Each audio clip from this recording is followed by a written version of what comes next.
Previously on Of Swords and Spurs. What happened in Silva? The Coyote crew. Oh, the Coyote crew. Those are tough fellas, but they're not as tough as that Dustfang Gang. Is that like them folk that have that weird clown fucker little rat? Oh, you mean this rat? No.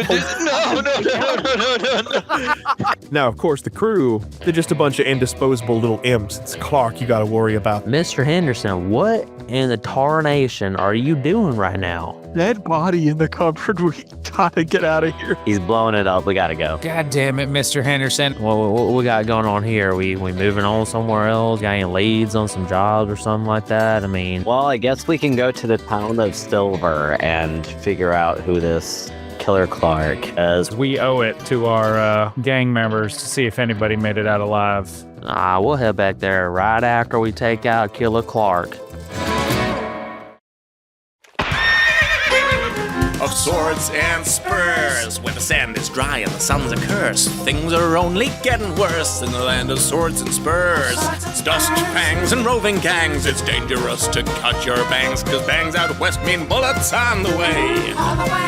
Against goblins, curs, and carnivores, these shootouts don't use silencers, 'cause graves ain't silent when the monsters play. They tear up the rules they write, they punctuate with dynamite. They're swordy and they're spurry, getting hairy, better hurry in a flurry. Swords and spurs. Episode 5, Coyote Ugly Business.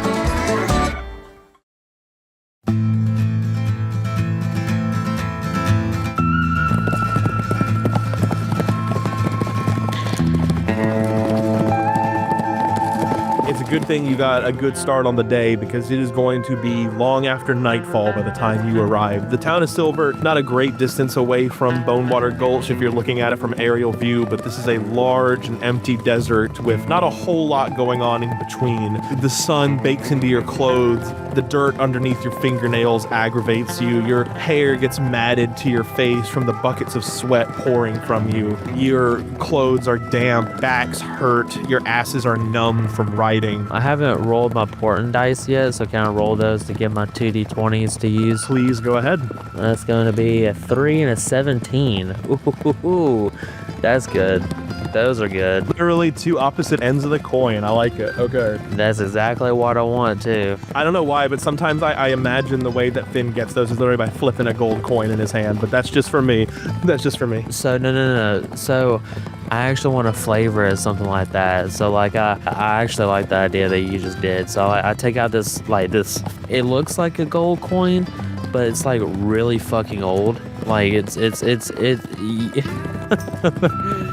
got a little bit of like dinginess to it, and it's definitely bigger than a regular gold piece. But I flip it, it seems like it suspends in the air for just a second, and it has a little twinkle to it for a split second, and then I catch it and do the old flip it on top of my other hand and look at it, and I'm like, oh, okay. And then I do it again, and I'm like, okay, well, this is gonna be real good for later. I love that. And then JT, sorry, just to clarify though, we did take a long rest so we can heal up and do all that stuff, right? That is correct. You guys have long rested. In case anyone has not already done that, go ahead and take a long rest for me. You think anybody survived? Well, there's a few lead heads in our gang, but there's a few smart ones. Oh, no, I'm at the hotel. Oh no. Yeah, I knew he meant the hotel. I don't care about the rest of the gang. Should we bet on it? You know what? If you want to take bets, we can take bets on it. I was just kidding there, Mr. Henderson. I'll put 10 gold in that we get away with it. Now I know you should know better than to bet with Mr. Henderson. He'll take anything as a bet. Yeah, I just want to make sure I never have a copper piece in my hand that he wants. Yeah. Just wait till I run out of money. I would bet Sebastian's liver. I'll take it. Oh, damn. 10 gold against his liver. Sebastian, how much is your liver worth, do you think? More than what Mr. Henderson has. I'll put my pony on it. Definitely worth more than a pony. I can just imagine his pony being like the most decrepit looking, like barely held together. Its eyes are wonky. Its hair is like brittle. It's got bow legs and it's got a big old arch in its back because I'm so heavy. Yeah, we're all traveling together, and I've got a normal horse, and you've got that. My feet are dragging on the ground. Finn, aren't you riding a wolf? I am. Okay, yeah, so we have that. And Savannah, do you have a normal horse? Yeah, I have an actual pony. Can I cast Find Familiar as a ritual? Yeah, go for it. I can do a hawk. Like while I'm riding my wolf, I have a hawk magically appear above me, soaring, and I tell it like, now you see anything, just give me a holler. It lets out this little chirp in response. It can talk back to me though. Oh, my bad. Did not know that. So what kind of voice does it have in response to you? Oh, you shouldn't give that to me. Man, you're gonna do like a high-pitched, screechy to match its bird of preyness. Sure. And it goes, run away, boss! There you go. yes, dude, yes. Eventually, as you follow the map, you can see suspended on risen canyons over a babbling brook that flows underneath, just illuminated by the pale, waning gibbous moon in the sky, is the mining town of Silver. The name of it is fairly misleading. This is not where they exclusively mine silver. Somebody or everybody make a history check for me.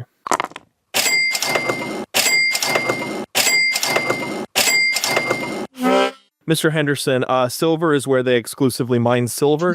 Everybody else, silver is actually more commonly where aether crystals are mined for the Dust Vale frontier, the powerful resource that gets traded with other lands, especially the Aurum Dominion, who trades a lot within this town, which is not really much of a town. It's a little bit closer to like a neighborhood in a way. They're relatively well off. Anybody who has been to the town of Silver before, if you think so, raise your hand. I would say I have, just because of my backstory. I remember like I went to many towns and taverns to cook and all kinds of shit. You remember what silver is like, and it sure as hell is not this. As you rise up, you can see no lights in the town are lit. There are scorch marks in the buildings. The only light source that can be seen is a faint little campfire that's lit in the center of town. If everybody could go ahead and make a perception check for me. You can see across the wooden bridge that leads into town, the only living beings you can see in the town is an undeterminable number of goblins.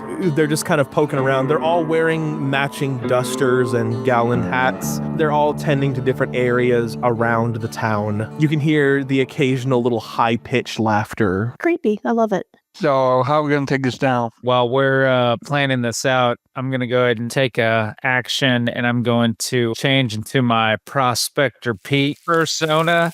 I step behind a little rock, and then I step out, and then you guys see a male mountain dwarf, wrinkly and tan, brown eyes, bushy, out of control, gray hair, beard, heavy set, and then he's wearing nothing but a soiled one-piece pajama with open butt flaps, and his patent brown leather cowboy boots, which Silas always manages to keep with his form, whichever form he chooses. I do have my gun belt on me, though, as well. You know, you sure do tend to surprise me all the time with these new personas. There's crystal in them hills. We gotta go get us some. Hell yeah, brother.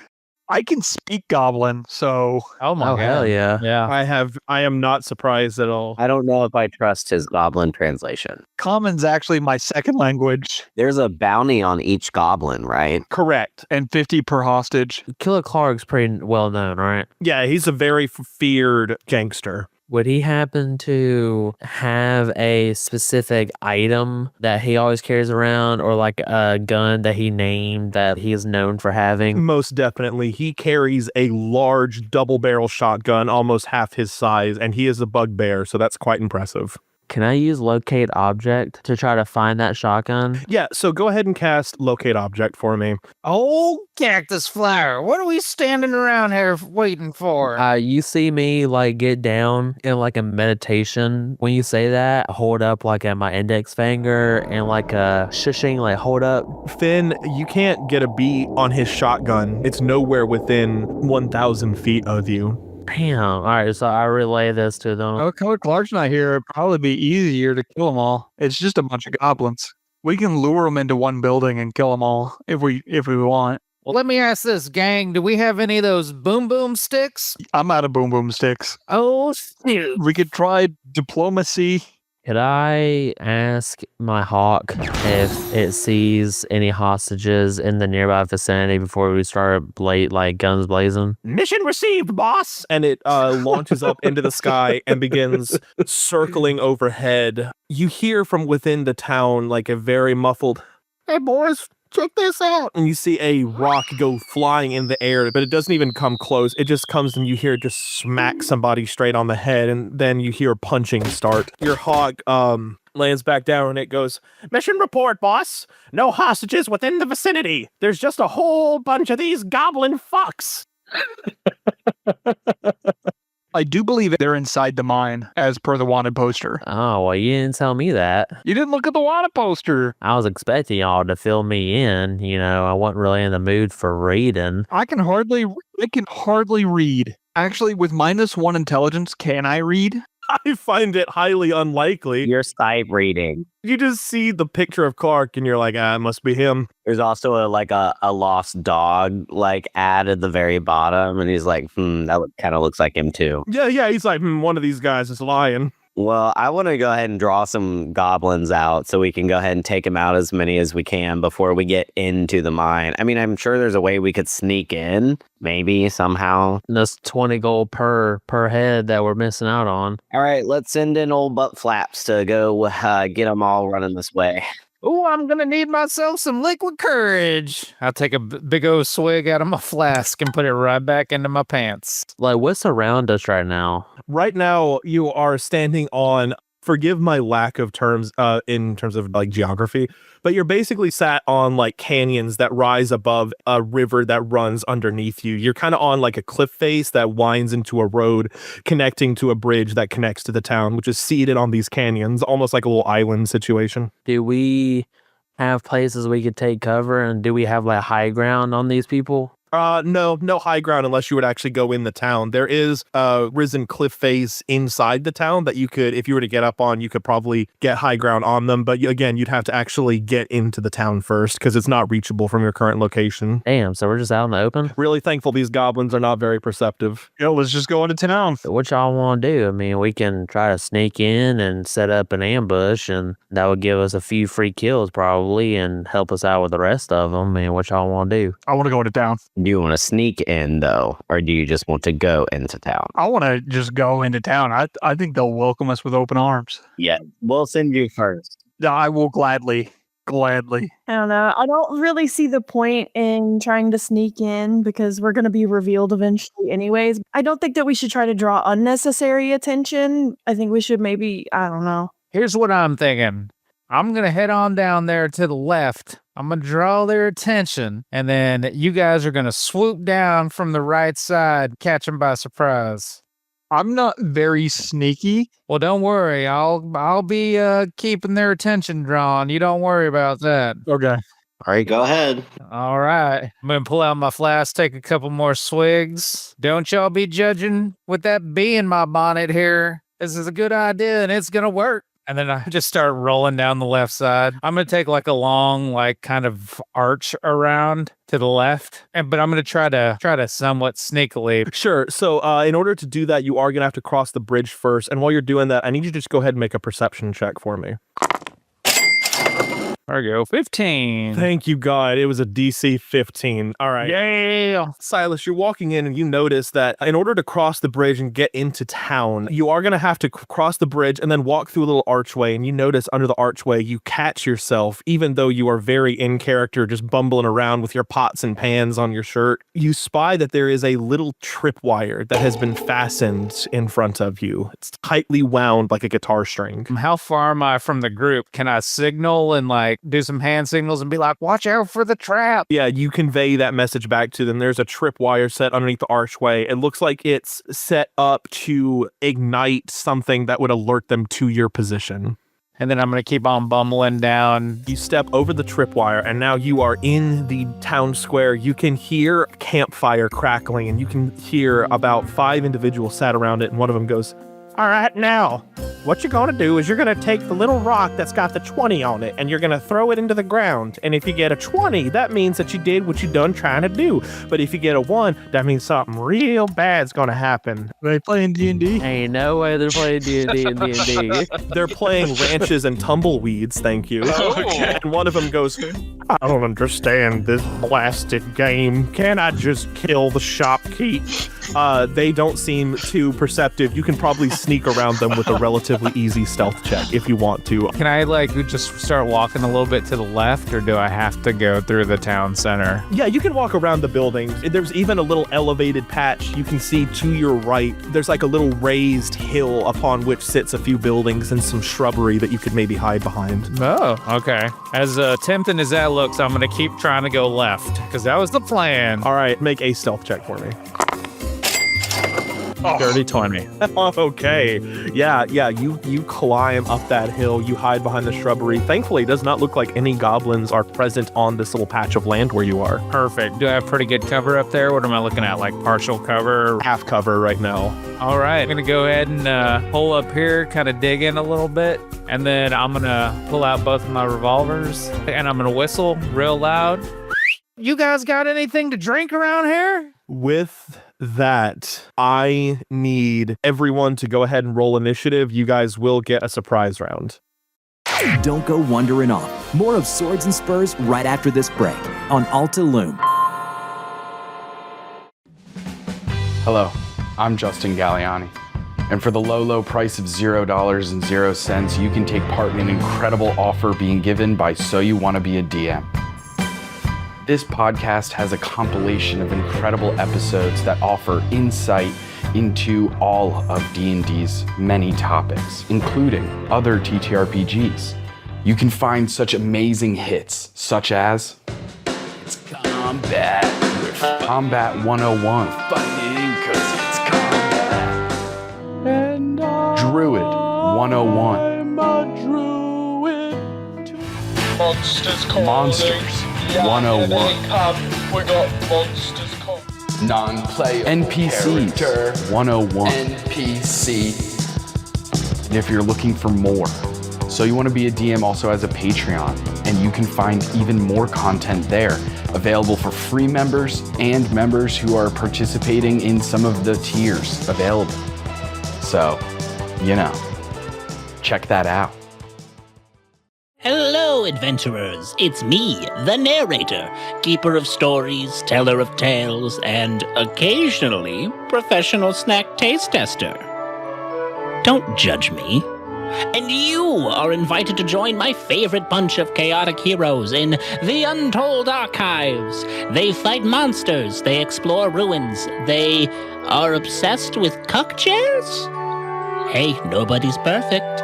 It's live, it's loud, it's full of epic quests, ridiculous decisions, and more plot twists than I have tentacles. And trust me, that's a lot.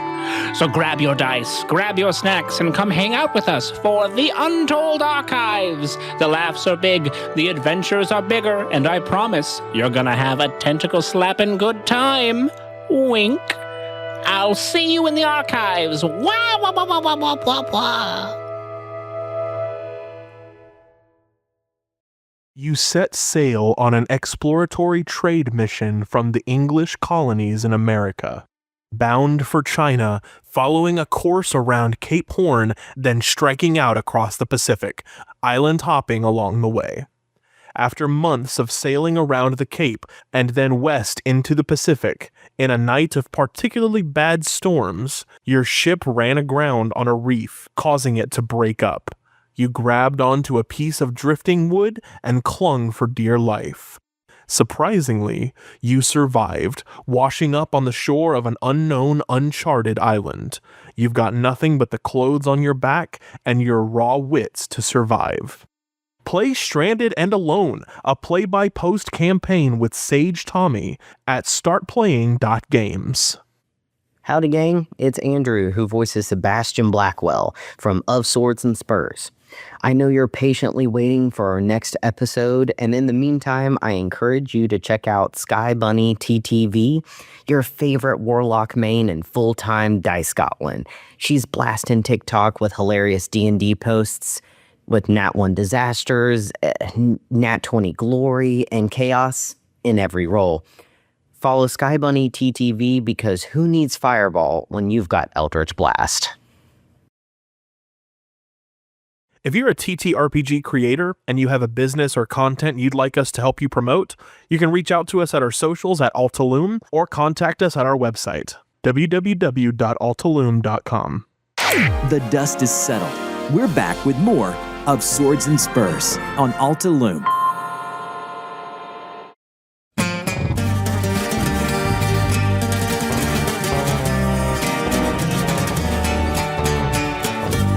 That's pretty good. 15.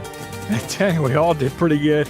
Finran, what's your modifier? +4. Mine's +2, so you're in front of me. Mr. Henderson.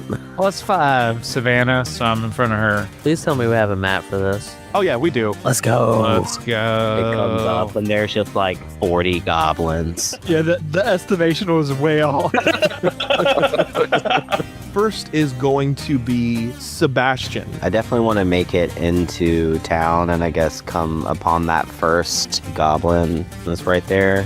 That blue circle. Can I just dash as a full action? So I just go all the way to like where they are. Okay, so you're moving in? Yeah, I'll just move all the way in. Avoid the tripwire. Yeah, I got it. Next up is going to be Mr. Henderson. I do believe I am just going to run the 30. That gets you about the middle of the bridge.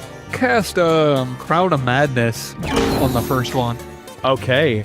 Remind me what the save for that is. Crown of Madness is a 13 wisdom. 13 wisdom, okay. He has a -1 wisdom, so that's a 9. All right, on his turn, I can pretty much control his action. Hell yeah, okay. So what does it look like when you cast this? What happens to, like, what happens to this goblin? Or let's say a marionette string comes down from the heavens. Sure, with like the little wooden cross. Yeah, the string clasps itself around his arms and legs and one just on top of his head, and they're now puppeting his arms and legs. He's like, what fresh hell is this shit? Next up is going to be Finn. Okay, I already measured it, so I'm gonna move up to here right in front of him. If I cast Sleep, which is a 5-foot radius sphere, 15-foot diameter, sort of, could I hit all of them? I'll say that you are able to get just all of the 5 of them in there. All right, so I'm just gonna aim for the 4 because I'm sure we can use the guy with Crown of Madness for some shenanigans. Of course. So I am going to require a wisdom saving throw from the other 4, and they need to make a DC 15 wisdom saving throw. Otherwise, they will be incapacitated until the end of an individual goblin's turn, which point they must do the save again. And if they fail that second save, then they become completely unconscious for the duration of the spell, which is 1 minute, aka 10 rounds. All right, so let's go ahead and give you these wisdom saves. They have bad wisdom, so 2 and 2. Damn. Oh, jeez. Okay, I'll take half. That's fine. I'll take half. You see 2 goblins just go, you fellas take care of that business. I think I'm gonna catch a few winks, right? And then they just start getting all drowsy. Next up is going to be Silas. I'm about to give y'all a Jesse. Woo, here comes a spanking you're never gonna forget. What the hell is he talking about? I'm gonna start shooting at the 2 that are still awake there. I see the little marionette, right? Yes, you do. Perfect. I'm gonna shoot the 2 that are sitting there looking at their sleeping partners. Yep, that's a hit. Wait, how does he die? Oh, I'm just gonna say it's just gonna be like a straight throat shot. Just like quick draw, like, yeah. Don't you worry, I got another one coming. Go ahead and roll that next one. Be slinging some lead. Okay, same thing happens to this one. You aim and fire. The other one sees his friend and can go, Huck? What the? And then, is there anything else you want to do on your turn? I'm gonna start walking down. All right, yeah, just start casually strolling. Bro has IRL Deadeye. Savannah, what you got? I guess I'm just gonna use my whole turn to just get on up in there. All right, you gonna dash? Yeah. All right, hell yeah. Where do you want to go specifically? You want to go next to where Sebastian is, or you want to get a little closer? Sebastian, as you run in, Savannah runs up alongside you, ready for combat. And a surprise round is over. We're back at the top of the order. This one is incapacitated, and he makes that save again at the end of his turn. He is going to make that save again. Just makes it with a 16. Prone though? It does not say he's prone. If he failed that save, then he would have been prone because he would be unconscious. And, you know, unless he's a sleepwalker, I'm sure he would be prone. That's a hell of a legendary action. He's walking off. He's like, did I ever tell you fellas about the time I slew Timbuktu? And then he kind of wanders over to the side and then shakes his head. You hear that little, I gotta go. What the hell is going on out there? Sebastian, you are next. Since half of them are gone already, he's gonna shoot the one right in front of him with his revolver. Okay, you whip out your revolver from your holster and you fire. And I like to imagine Mr. Henderson uses one of the strings to yank it kind of out of the way. And the bullet just shoots into the wood shacks nearby. This goblin hears the shooting. He's going to whip out his revolver and he's going to fire at Mr. Henderson. Let's see if he succeeds. What did you do? You existed. Well, good news. He, unless your AC is a 10. No, it's a 12. Mr. Henderson, you just... That is so much closer than I thought it was. Mr. Henderson, you hear the sound of a bullet whiz past you and go overhead. You duck down a little bit in response. Next up is going to be this one. He's going to remake that wisdom save with a 6. Nope. So... Sleep. Yeah, that dude is on the ground snoring. He looks at Savannah and he just goes, howdy, ma'am, bathrooms are to your right. And then he stumbles over, hits his head on a trough, and then just falls unconscious. Ooh. And you just hear a little, like, me coming from him. Mr. Henderson, you are next. I will whip out my net and start loading up the one that's asleep. Oh, God. I want to watch one of these hang back in town. Mr. Henderson, you can go ahead and add a goblin to your inventory.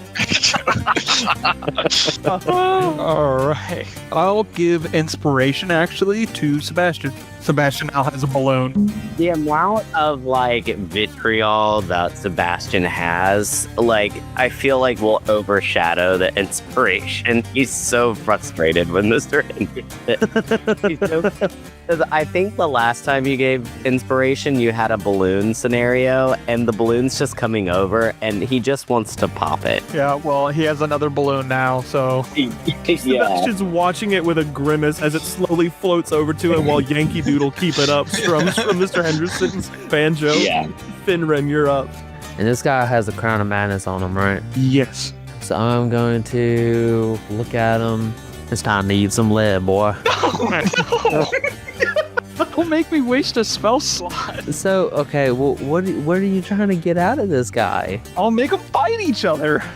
All right then. And point my revolver up to this one, if I can see it. Can I see him? Yeah, you can. He's up on a hill, so yeah, you can see him. Hopefully I roll good and... Oh, yeah, that's a dirty 20. Oh, thank God.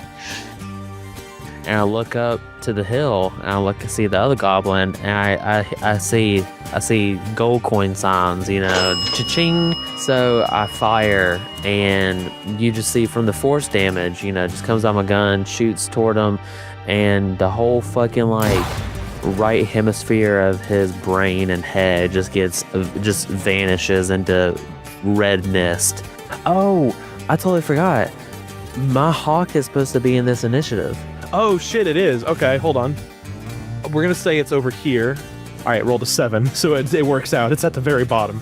It can do anything except attack. We'll go to Silas next. Mr. Henderson, you know that dog won't hunt. You gotta stop playing games. I'm gonna walk up my 30. Take that, you varmint. It's just Old West. I'm just moseying up like the middle of town square, just shooting from the hip, gun blazing, just revolver smoking, man. Just pow, pow, pow. You fire. He makes the Wilhelm scream as he does like a backflip in the air and flans face down. Yes, sir. Just dead. Savannah, you are next. This guy that's like directly in front, is he still in? Is he still in? He's still in. He's under Mr. Henderson's control at the moment. There's a few guys on the hill that you can see from here. How far away are they? Closest one would be 70 feet. I'm gonna move, I guess, to where I would be able to make the shot, and I'm gonna shoot that guy. So that actually misses. So you pull out your revolver and you fire. One of them just kind of goes, ah! And then ducks down. Bastards. That was a warning shot. The rest of you better watch out as you're standing on bodies of their friends. We're giving you a warning shot. Mr. Henderson, I've got great news for you, my friend. Your guy is up. Okay. What weapon does he have? He has a revolver and he also has a scimitar. Okay. Let him take a pop shot at that first one. He pulls out his revolver and he just goes, Timmy, I'm sorry. This ain't me. This ain't. And then the shot fires off and he hits, but only deals 4 damage. Timmy stumbles back, goes, you traitorous bastard. Next up is going to be this guy back here. He is going to run out. He's going to shoot Sebastian. Rude.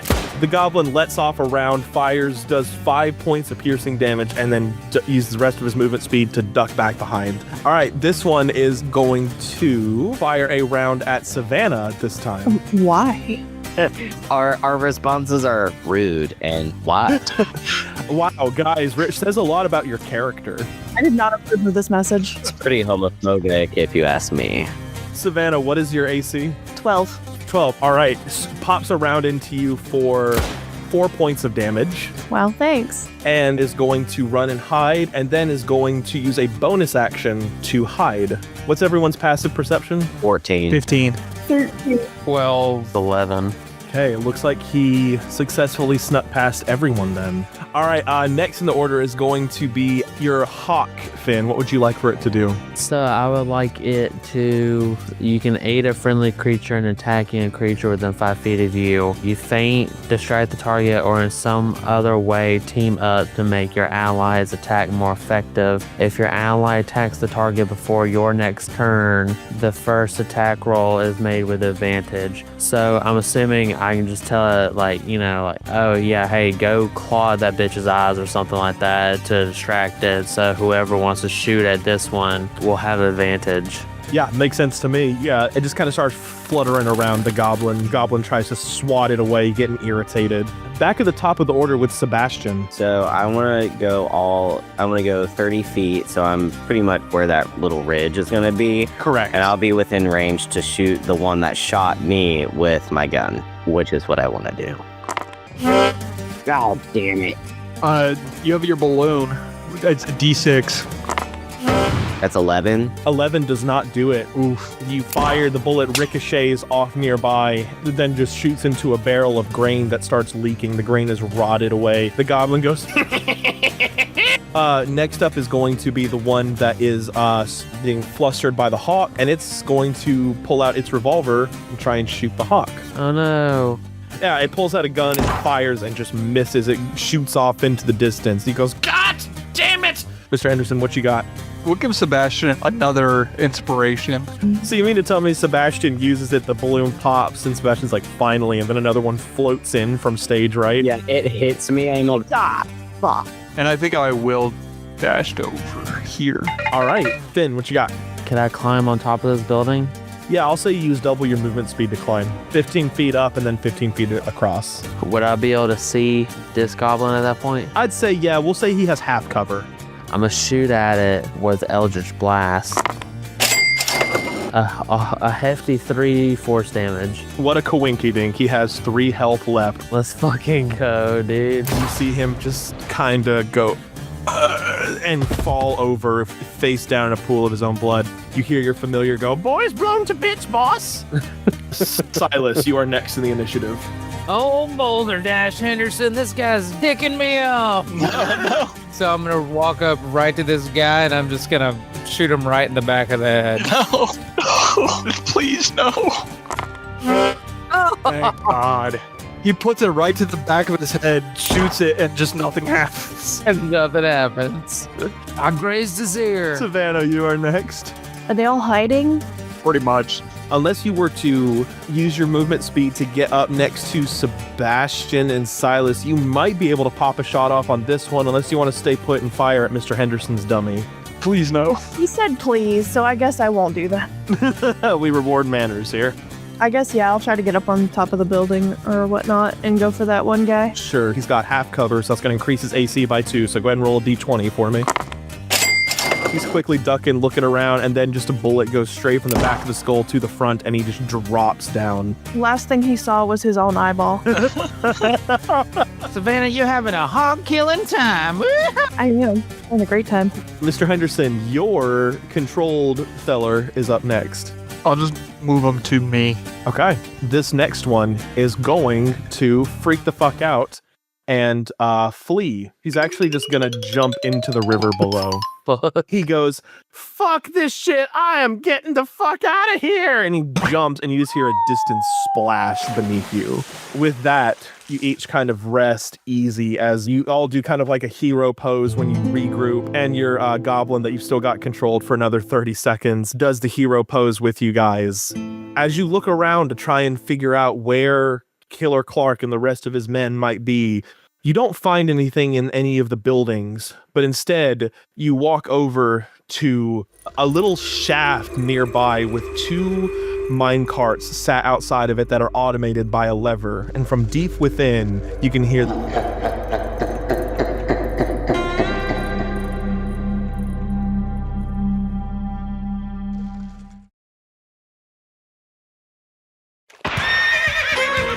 of Swords and Spurs. Game mastered by JT Fondren, featuring Alex Arndt as Mr. Henderson, Andrew Bloodworth as Sebastian Blackwell, Joshua Nix as Finran Shortfoot, Will Russell as Silas Rattlespur, Zara Morte as Savannah Black. Theme song composed by Ben Swiven. Cover art by Devi Simeon.